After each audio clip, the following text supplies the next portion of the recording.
yaakaar ni que vous passez d'excellents moments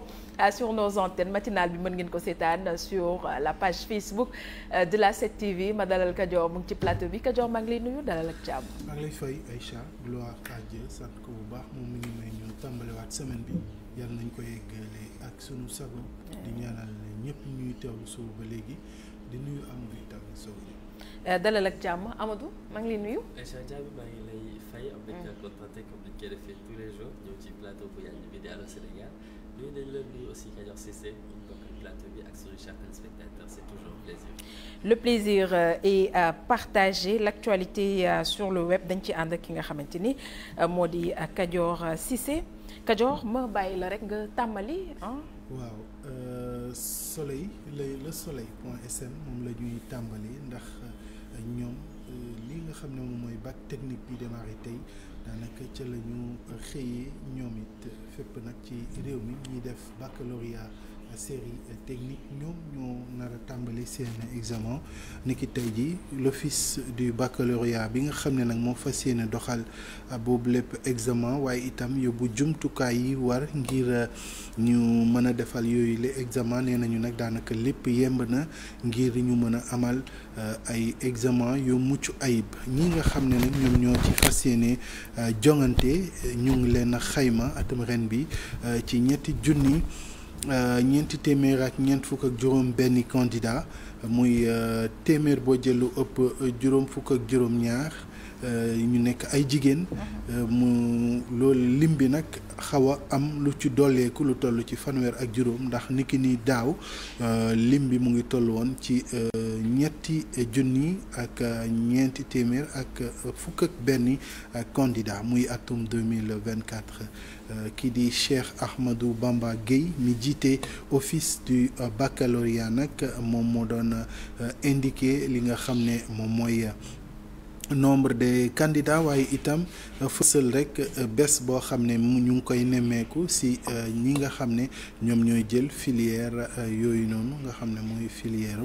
scientifique yi daanaka expliquer rek ni dinañu fexe rek xool lu ñuy def ba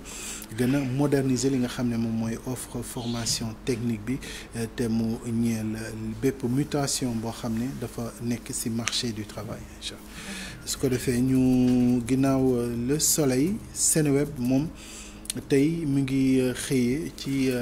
Birahim Seck mi nga xam ne mu ngay sàkku ci gouvernement bi rawatina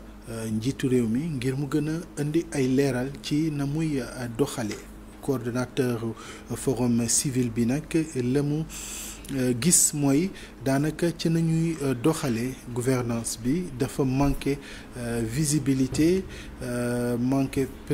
prévisibilité manqué itam redevabilité maanaam lu leer ci nañuy doxalee waaye li ñuy war a expliquer nit ñi aussi ñu mën ko comprendre ci ni nga xam ne noonu la ñuy doxalee Birame Seck nee na dafa dese leer ba tax nag mu sàkku ci nguur gi mu leeral ko bokk na ci li nga xam ne moom la lim ci ay secteurs yoo xam ne nee na nu ñu koy doxalee leerul muy emprunt public yi naka noonu dépenses fiscales yi ba ci marché public yi wala boog rapport d'exécution budgétaire yi yooyu yëpp nee na ay ponk la yoo xam ne soxla nañu ñu indi ci leeraange te loolu mu ngi ci dànkaafu nag ki nga xam ne moo jiite réew mi di Bassirou Diomaye Diakhar Faye Dakaractu moom mu ngi xëyee ci ujaaj ya demoon ca Arabie Saoudite doon fa aj atum ren gi 2025 te nekk ci jafe-jafe yi ndax nii nañu nag lu bëri ci ñoom ñu ngi càng foofee te dañ leen fa bàyyi ñu joxoñ baaraamu tuuma nag kuréel gi nga xam ne moom moo yor wàllu aj gi fii ci Sénégal muy kuréel gu nguur gi bokkul ak privé yi ndax ñooñi nga xam ne ñoom ñoo am jafe-jafe yi bokkuñu ak privé yi mooy ñi nga xam ne nguur gi ak délégation officielle bi ñoom ñoo leen yóbbu nee nañu nag ñu ngi nekk foofu ci mbedd yi ndax seeni billet dañ ko yóbbu seeni daanaka li nga xam ne mooy seeni valise ñu office ki délégation bi daf ko yóbbu bàyyi leen foofu ñoom amuñu benn traitement amuñu benn soutien loolee nag daanaka ëlëm seen xel indi leen njàqare boo xam ne fësal nañ ko mu jaar ci réseaux sociaux yi lu bëri nit ñi jot si ñoom nag nee nañu découragé nañu anam bi nga xam ne noonu la ñuy gérer lii di aj bi gouvernement bi war na ko xoolaat am na kenn ci ñoom ku wax ne daanaka ñi yor aj gi daanaka mënuñu dañoo tële faaw nag ñu xool nu ñu leen ni liwee ndax nee nañu verse kenn ci ñoom nee na versé na lu toll ci 240 000 francs pour kii di soxnaam ak moom ñu waaye ngir mën a am billet ak mouton xar waaye loolu yëpp daanaka mujjul antu bëri na ay jafe-jafe yoo xam ne aussi la daanaka fësal nañ ko ci li nga xam ne moom la ñu warloo woon ak ñoom te defuñu ko jamono ji ñu nekk foofu nag di xaar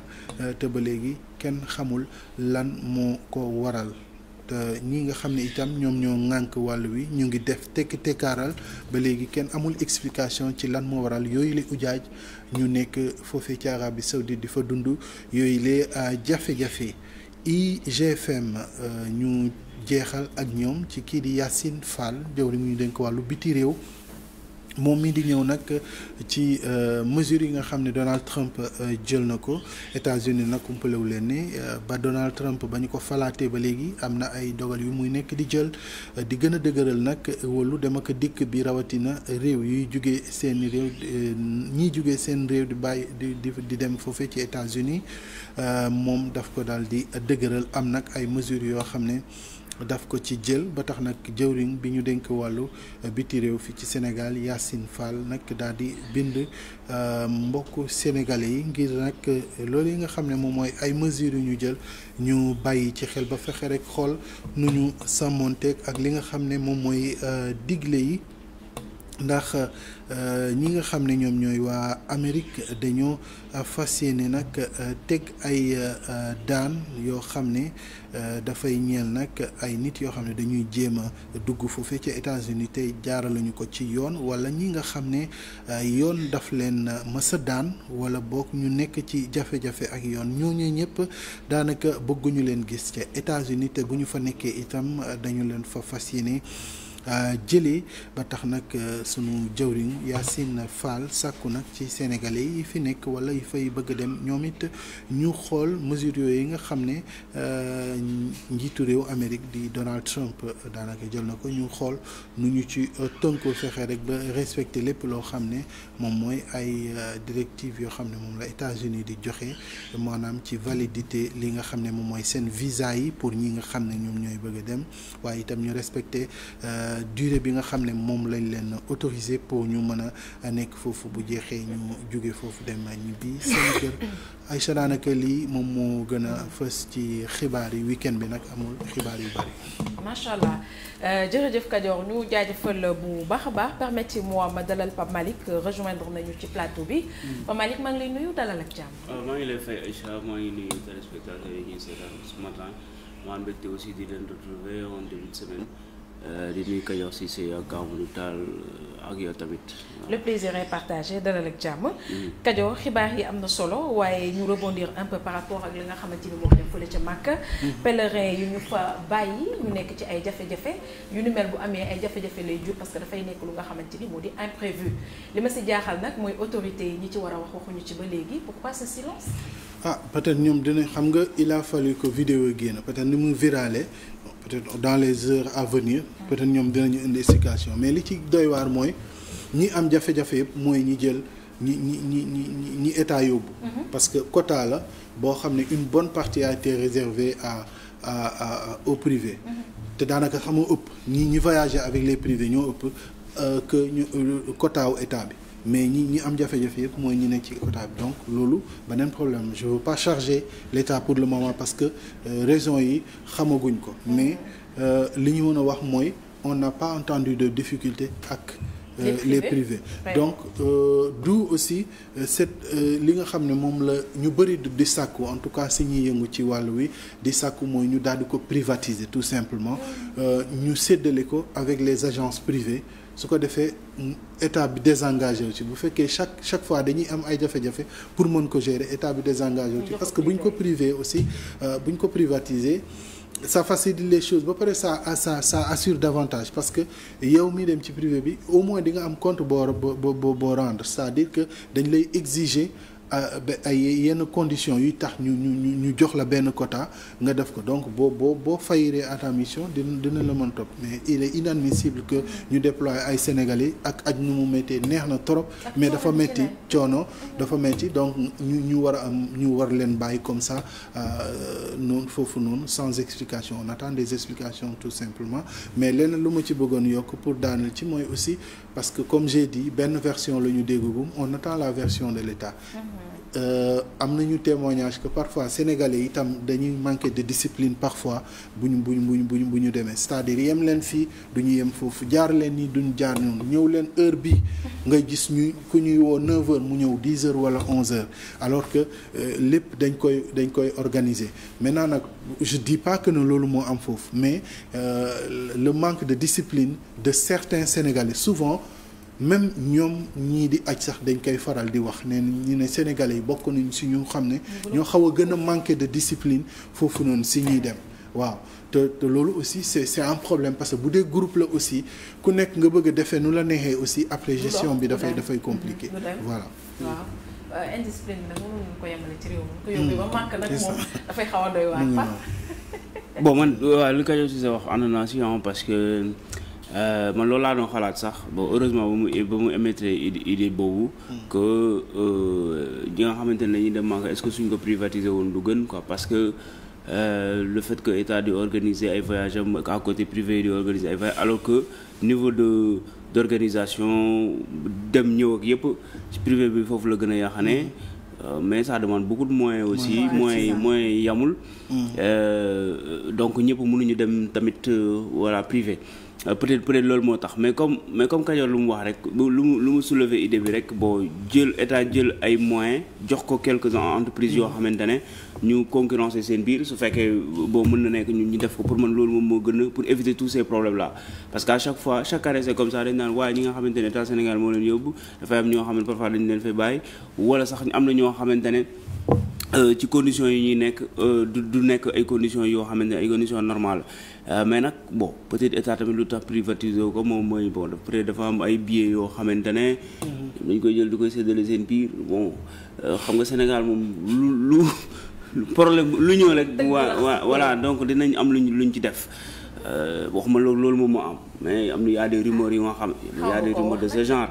y a des rumeurs de ce genre que am na billets yoo xamante ne dañ koy jël di koy distribuer seen biir donc loolu moom moo tax que état Sénégal dafa jël ay billets di koy jox ay ñeneen ak ay membres du gouvernement ñu koy jox seen i mbokk donc loolu tamit su amee dina jafe tamit ñu jël ay quotas di koy joxe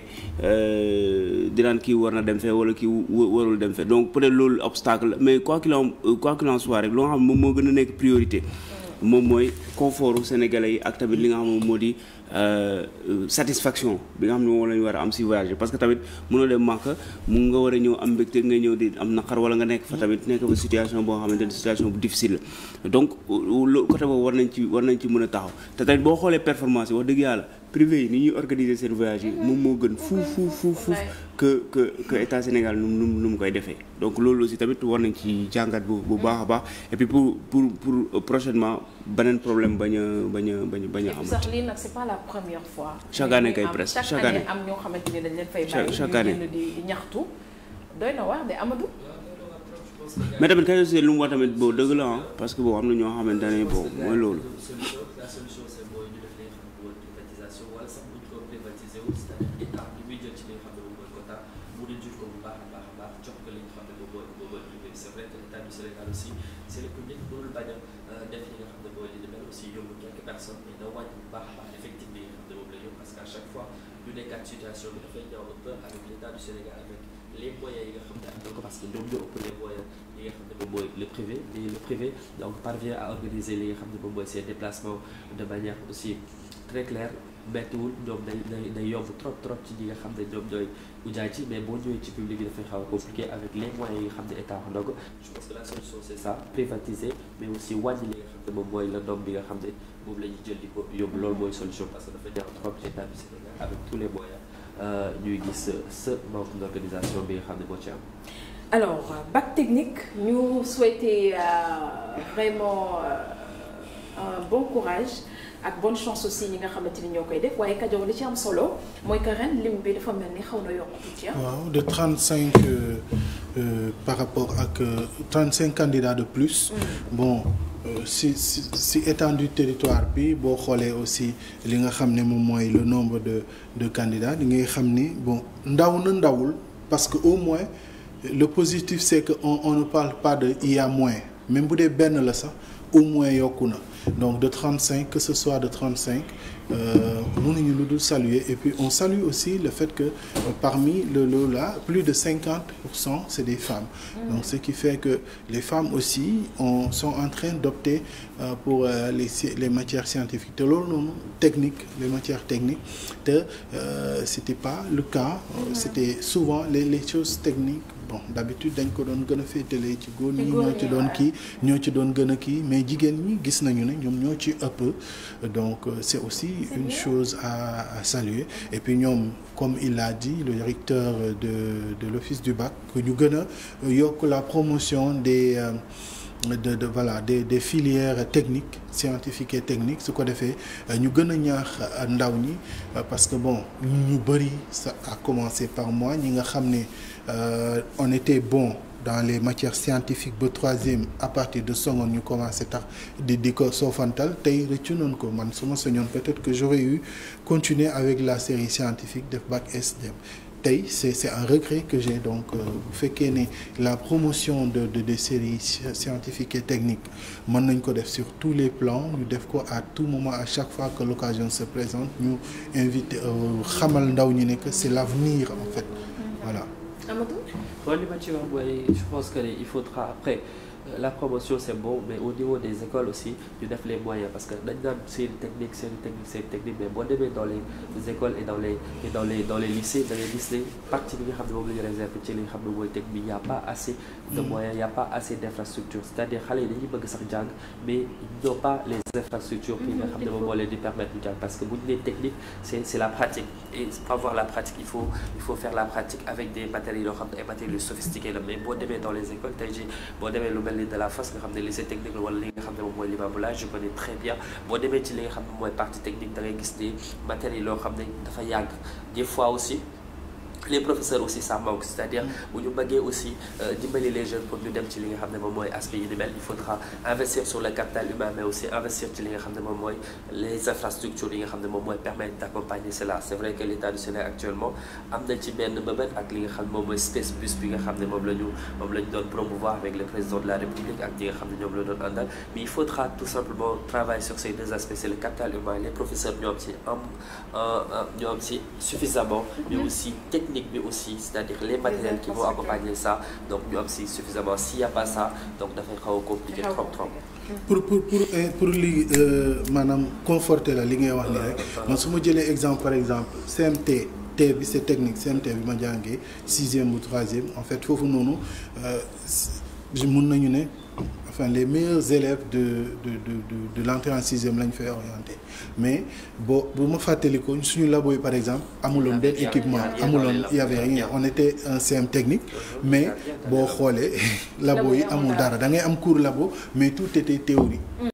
donc amuloon benn équipement vraiment c'est juste pour conforter même à l'université ñi nga xam ne def chimie et cetera côté boobu noonu aussi y a rien aussi laboratoire yi amul dara donc matériel yi du ñëw je pense que il faudra aussi ñu taxaw bu baax a baax ci loolu. am na solo voilà des problèmes yi nga xamante ne mérito na nag quand même ñu régler ko y a beaucoup de choses à faire hein. ba peut-être li nga xamante ne moom lañ ci war a wax moom mooy suñu jàngee ba bu ñu amee bac après bon fan la ñuy insérer wu. loolu tamit problème la. mais ñi def bac technique ci labo yi fi ñu insérer wu ñu ci labo yi ñu ngi chômé wax loolu. non mais Sénégal fii nii soit da ngay chômer wala nga dem à l'étranger. boo jëlee 100 personnes wala 100 élèves ñi nga xamante ne ñoom la ñuy insérer ci structure étatique yi ay 10 20 lay doon wala sax du ko mat donc secteur yëpp la bien que sax dañuy promouvoir secteur scientifique secteur côté secteur scientifique côté technique mais amul accompagnement yaa ngi doon wax sànq ne fi nga doon jàngee amul ay kii ni nga xam ay équipement yoo xamante ne. loolu la boo n'est pas équipé waa n'était pas. université tamit pareil. boo demee de la fosse par exemple am na y a des élèves yi nga xamante ne foofu la ñu nekk bon ñoom sax man dem naa fa def naa visiter tout ñoom sax xaw nañoo tane xaw nañoo tane te dañuy wax na équipement yi nga xamante ne moom la ñuy tàggatee xale yi def na presque léegi mat 50 ans. donc dafa vétuste te amul ñu ko ñu koy renouveler léegi yow loolu nga ne da ngay bëgg a booster filière scientifique technique loolu nan la ñuy encourager ñi nga xamante ni ñoom ñoo jàng pour man lu nga xamante moom moo gën a fii de mu ngi mel ne ñu créer ay université alors que amul emploi boo créer ay université partout au Sénégal tamit bu fekkee ne élèves yi dañ leen di former wala étudiants dañ leen di former ñuy génn di taxawal tamit pour mun amul sens technique am na benn particularité c'est-à-dire boo amee technique yi am pratique bi après ba nga liggéeyal sa bopp c'est-à-dire bu doo xaar jarul ngay xaar état tout le temps comme li nga xam ne seen littéraire lañu quoi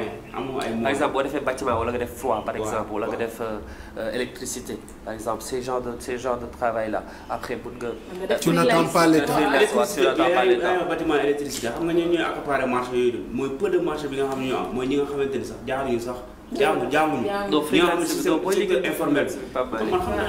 xam li ma lay xam naa bu baax man je connais plein de gens yu nga xamante ne demuñu université amuñu yenn formation technique yi nga xamante ne parce que ki nga xamante ne dafa génne université il a eu le bac ñu formé ko 3 ans wala 4 ans mu génn nekk un professionnel moom pour moom ay marché macaatu yi di dem ay bâtiment ay bu nekkee électricité moom yooyu daf koy xeeb moom day bëgg am insérer dans une entreprise wala sax bu fekkee mën na demal boppam mu am de gros marché yoo xamante ne mu dee ci mën a génn. voilà mënoo jàng dafay étudier. mais loolu c'est une mentalité révolue man mentalité boobu laa am te yaakaar naa ndaw yi ñëw yëpp. loolu war nañ ci kii c'est-à-dire que def sa formation ba pare nga ne da ngay xaar pour ut looy liggéey les gens ñu ci kii léegi Pape Malick loolu moom yéen da ngeen xamul gars yi sénégalais sénégalais ci boppam suñu jàngee ba pare ñoom foog nañ ne dañoo war a toog ci bureau. diriger si bien sûr non mais si. ça évolue de Pape Malick. non mais si non si la moo tax la plupart xam nga man bon diront après tabaski boo voyagé naa dem naa si dëkk bi yoo xool un peu mais da ngay xool foo jaar ndaw yi dañuy toog foofu di ataaya wala ñuy naan café. Pape Malick fête na période fête nga fa def. mais la plupart non après la fête ba pare fête boo xamante ne da ngay jël lu mat 5 jours nga ne da ngay feeto alors que dañuy wax ne dëkk bi doxul mais li ma bëgg a wax moom mooy fii nii Sénégal tar goo xamante ne ñi nga xamante ne dañoo jàng la plupart amuñu liggéey loolu moom mooy dëgg. waaw loolu on n'en disconvient pas. mais pour la moo tax amuñu liggéey. parce que dafa amul ay débouchés yoo xamante ne nit ñi mën nañ si jàpp mu nekk ñi nga xam ñoo def ay séries littéraires wala ñoo parfois sax ñi nekk séries littéraires sax ñoom ñoo ci gën a mën a génn ce qui est anormal xam nga ñoom dañ leen exploité parce que dañoo bëri donc amoo choix mais ñi nga xamante ne ñoom dañaa jàng def technique wala scientifique ñoom dañuy toog ne bon ñoom wax dëgg yàlla ay affaires informelles duñ ci dugg man xam naa ci ay nit yu bëri yoo xamante ne ci loolu lañ nekk je parle de connaissance de cause am li nga wax am na part de vérité là on n'en disconvient pas mais dafa am loo xamante ni aussi état mu ngi si dara muy lu nga xamante ni mooy ñàkk jom ngeen baal ma ci kàddu toog ataaya ak yooyu loolu jeune bi koy def loolu ñàkk jom la Pape nañu waxante dëgg c'est pas parce que amoo choix amoo liggéey que tu te permets chaque jour ngay génn di ataaya di mais si mais koo xam mais nañ dem débrouiller pourquoi tout le temps nañ dem maçon bi pourquoi pas mais ku jàngul maçon nga dem defi menee ba nga mën a non mais yéen da ngeen neex quoi yow mi yaa neex yow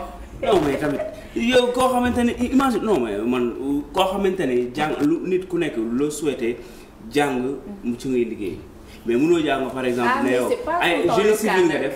civil nga def nga jàng affaire bâtiment affaire électricité et tout pendant 5 ans après yow nga ne da ngay dem yanu ay di dem ci marché bi di yanu ay affaires yow tamit. non non nga Pape Malick je fais du journalisme alors que c'est la dernière chose que j'avais envie de faire. waaw mais yow formé na la ci yow ci loolu ngay liggéey. alors beneen ponk ma bëggoon ñu waxtaanee ko rapidement affaire c'est désorganisé voilà amul boo da ngay jàng ba pare doo ngay génn doo am liggéey. waaw loolu la mais nag pour tëj foofu Pape il faut pas que tout le temps ñuy xaar état parce que état mënul def ñëpp liggéey loolu tamit loolu moo am beneen ponk ma bëggoon ñu waxtaanee ko rapidement pour tëj partie boobu muy Birahim Seck forum civil ci interpellation yi nga xamante ni def na ko le président de la République te leneen lu ma nemmeeku aussi mooy am na ñeneen ñu interpeller le président wala boog le gouvernement ci ni muy doxee notamment Robert Bourgi kii waa Afrikajom Center. Alioune Tine mu mel ni fan yi critiques yi wala boog interpellation yi jëm ci suñu ay autorités bari na Kajoor. Bon Birahim Seck ok Alioune Tine ok mais bon Robert Bourgi on peut s'en passer quoi. Parce que voilà des gens yoo xam ne depuis son père ba ci moom ils ont toujours nekk ay porte valise u chef d'État africain yi chef d'État africain bu ñëw ñoom ñooy dox sa diggante ak France parce que c'est des doubles nationalités ils sont des franco-sénégalais xaw ma triple sax ndax Bourgi bi laal na aussi Liban donc c'est des gens yoo xam ne seen intérêt la ñu mës a te boo leen di dégg rek tant que mu ngi neex doo leen dégg ñu ngi nekk dans les coulisses di doxal seeni business c'est-à-dire que c'est des gens yoo xam ne wax dëgg yàlla personnellement j'ai beaucoup de respect pour ñoom mais yaakaar naa ne bu ñu yaakaaroon si ñoom kase ak xalaatam duñu ñun fii ñu yegg si duñ fi yegg si c'est-à-dire que ñoom bokk nañu si ñi nga xam ne ñoom mais xoolal tey moom digganteem ak yeneen chef d'État yi bëgguma citer mais mu kii di wax noonu da ngay jëflante ak ñoom nekk seen diggante ak France lépp lu ñu am seen réew ñu fexe ba France jël ko ba mu set wecc mais bu ñu demee ba seen lii jeex seen nguur jeex suñ ko woowee du leen jël c'est-à-dire que Bourgi vraiment voilà man de je du ma ko jox benn nopp en fait bu ma doon gérer dara c'est quelqu'un boo xam ne dina wax ba pare une seule ligne de ce qu'il écrit man je vais pas lire ça pour dire vrai. ci critiques yi interpellation yi def après les autres moom c'est légitime vraiment Birahim Gueye Alioune Tine loolu yëpp c'est légitime man loolu au Sénégal moom wax dëgg yàlla au moins lu ñu ko mën waxal et tout ñi nga xamante ni société civile li ñuy taxaw à chaque fois dañuy taxawee bien que ça parfois on leur reproche mu seen combat nañ ko manqué wala am ñoo xamante ay transfuge la ñuy jógee foofu wàllee ko si état bi comme ay cas yoo xamante ne xam nañ ko fi te loolu pour man c'est une bonne chose à chaque fois que mu am benn sentinelle boo xamante ni mooy veiller à ce que les libertés ak li nga xamante moom mooy démocratie ñu mën ko jëmal parce que yeneen dëkk yi tamit en Afrique boo ko demee société civile li ngay gisee ay Alioune Tine ñu tëb di daal wala ay Birahim Seck lu koy ñu tweeté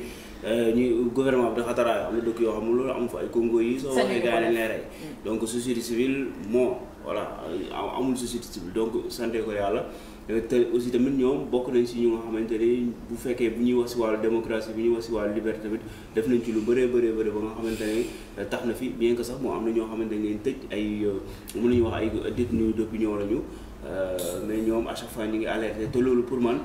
dina tax pas que gouvernement bi génnee ñu nga xam ne leen tëj mais bàyyi xel ci les droits humains voilà exactement bàyyi xel ci les droits humains ñi nga xam ñoo leen tëj kaso aussi tamit ñu diligenté ñi nga xam mooy seen dossier ñu mën leen soit ñu juger leen wala ñu may leen liberté provisoire ñu génn donc taxawaay bu am solo daal laa gis surtout que c'est ñoom ils sont cohérents ils sont restés changé wuñu en fait comme Birahim Seck quelqu'un comme Birahim Seck par exemple amul régime bu ñëw mu dugg foofu il a toujours eu la même posture gis nañu d'autres membres de la société civile yoo xam ne da ngay boo dóor ñu woola dugal la ci régime bi nga noppi régime bi daal gis naa ñoo xam ne ñu ngi yoon ci régime bale instant ñëwaat nañu de plus belle forum civil xam nga lan forum du justiciable je sais pas le gars là nga xam ne moom rek moo nekk ci association donc ñu ngi commencé waat di tapé waat à un moment donné ñu ngi noppi yoon parce que ils étaient dans le régime loolu noonu aussi moi je pense que c'est à saluer côté Birahim ak ñoom Alioune Tine parce que au moins ils sont restés constants dañuy alerter à équidistant par rapport aux choses politiques ak yooyu noonu loolu am na solo ça donne plus de crédibilité pour ajouter gis nga par exemple Sonko xam nga attaqué na fi société civile moom nekkee ci opposition doon na leen jox bopp c'est ça donc muy wane dans ce cas da ngay xam ne société civile ñoom ñoo nekk ci dëgg parce que ñoom attaqué nañ leen fii ñoom ñu nekkee opposition doon nañ ànd ak ñoom après ñu dem au pouvoir ñu commencé di critiquer tamit ñu leen di attaqué ça veut dire que ñoom ñoo c'est ça li taxoon ñu leen di taxé de politiciens encagoulés c'est parce que ñenn ñi seen doxalin la mais li Kajoor wax loolu mooy dëgg dañoo war a nekk équidistant bañ a far fenn nekk di alerter yam ci loolu waaye politique moom moo nekk loo xamante ni boo si xasee ba ne saraax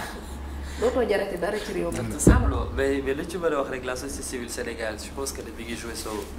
rôle mi ngi def liggéey bi nga xam ne moom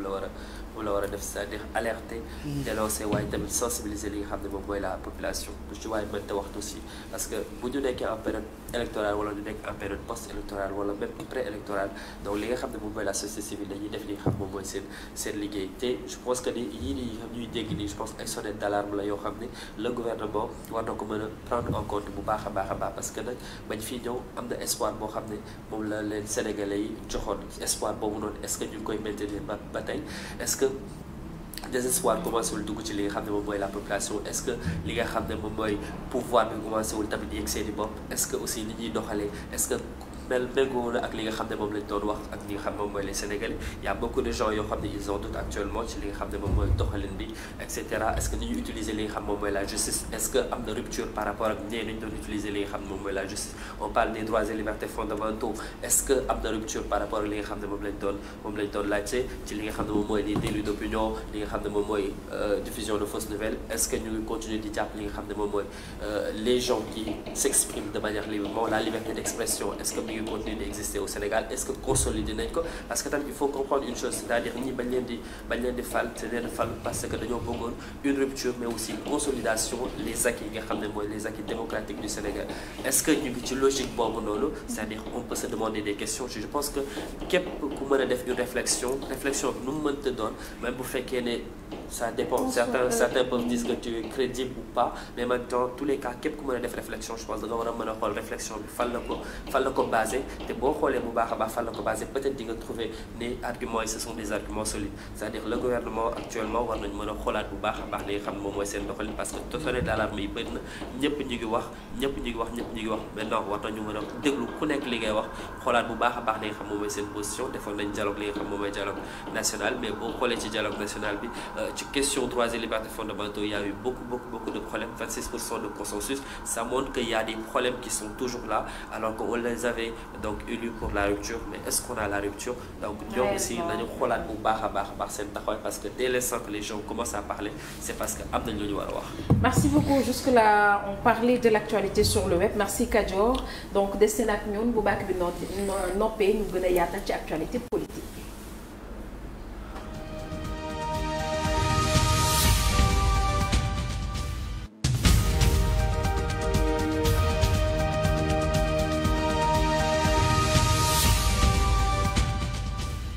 dañuy gën a yaatal actualité bi matinale info la ñu wax donc l'actualité politique